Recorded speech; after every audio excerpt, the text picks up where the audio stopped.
కౌశిక్ రెడ్డికి మరోసారి కౌంటర్ ఇచ్చారు అరికపూడి గాంధీ. కౌశిక్ రెడ్డికి సమాధానం చెప్పే క్రమంలోనే తాను నోరు జారాల్సి వచ్చింది అన్నారు. తనను ఇంటికొచ్చి తీసుకెళ్లడానికి కౌశిక్ రెడ్డికి ఏమైనా రౌడీనా అని మండిపడ్డారు. ప్రజల మధ్య చిచ్చు పెట్టేందుకే కౌశిక్ రెడ్డి ప్రయత్నిస్తున్నారని ఆరోపించారు ఆయన. నన్ను ఇంత దారుణంగా తిట్టడము సమాజం యాక్సెప్ట్ చేస్తుందా? ఒక్కసారి ఆలోచన చేయండి. ఒక బాధ్యత కలిగిన ఎమ్మెల్యే గారు ఈ విధంగా మాట్లాడగలుగుతారా? ఒక్కసారి ఆలోచన చేయండి.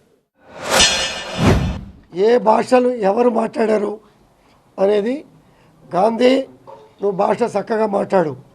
ఎస్, మీరు చక్కగా ఉండి నన్ను మాట్లాడమంటే ఉపాధ్యాయుడు పాఠం చెప్పినట్టుగా ఒక స్టూడెంట్ లాగా చక్కగా విని క్రమశిక్షణగా మాట్లాడతావు. నువ్వు మాట్లాడినందుకు మాత్రమే నేను మాట్లాడాల్సి వచ్చింది తప్పించి, అడ్వాన్స్ అయ్యి ఒక మాట మాట్లాడాల్సింది తప్పించి ఇంకో విధంగా లేదని కూడా నేను తెలియజేస్తున్నా.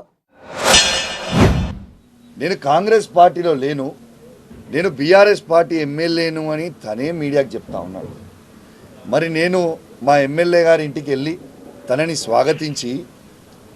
స్వాగతించి తెలంగాణ భవన్కి తీసుకెళ్ళి కేసీఆర్ గారి దగ్గరికి తీసుకుపోతా అన్న. దాంట్లో ఏమైనా తప్పున్నదా అని నేను అడుగుతా ఉన్నా.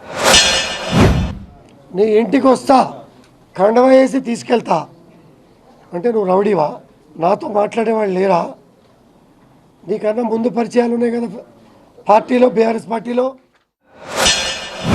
హైదరాబాద్లో ఉన్న ప్రతి ఆంధ్ర సెటిలర్కి నేను చెప్తా ఉన్నాను, నేను నిన్న అన్నది గాంధీని అన్నా. గాంధీయే స్వయంగా ఏమన్నాడు?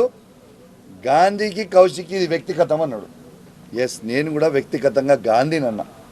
ప్రతి ఆంధ్ర సెటిలర్ అంటే మాకు గౌరవం ఉంది. ప్రజల మధ్యలో చిచ్చు పెట్టడానికి నువ్వు ప్రయత్నాలు చేసావా? ప్రజల మధ్యలో ప్రాంతీయ విభేదాలు తీసుకురావడానికి కార్యక్రమాలు చేసావా? నేనెవడు ప్రోత్సహించాడు? నువ్వే చేసావా?